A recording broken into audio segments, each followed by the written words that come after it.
কীভাবে জিমে নিজেকে improvement দেখাবেন।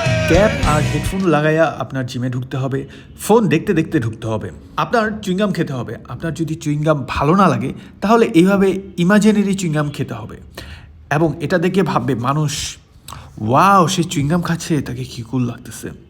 এর ফলে এক ধরনের ভাব তৈরি হবে, আপনাকে মনে হবে আপনি অনেক কনফিডেন্ট, আত্মবিশ্বাসী। তারপর আপনি ধরেন বেঞ্চ প্রেস করতেছেন, আর যে কেবল করতেছে তাকে জিজ্ঞেস করলেন ভাই আর কয় সেট আছে। সে হয়তো ভাববে ভাইরে ভাই কি কুল, সে তো ওয়ার্কআউট করে একদম ফাটাই হলাইতেছে। যখন আপনি ডেডলিফট দিবেন তখন আপনার পক্ষে যা সম্ভব হবে না তার থেকে বেশি লাগবে। জোরে জোরে কিছুক্ষণ চিল্লাবেন, যে কোনো কিছু করতেই আপনি খুব জোরে জোরে চিল্লাবেন এবং ওয়েট প্লেট বা যে কোনো কিছু ডাম্বেল আপনি ঠাস ঠাস করে ছেড়ে দিবেন। ডাম্বেল বারবেল কখনো ডাম্বেল বারবেল সেকশনে রাখবে না, এদিক ওদিক রাখবে। আবার যখন ধরেন ডেডলিফট দিচ্ছেন, যখন আপনি মারতে পারতেছেন না, তখন মাঝে মধ্যে চিল্লা গালিও দিয়ে দিবেন এবং যদি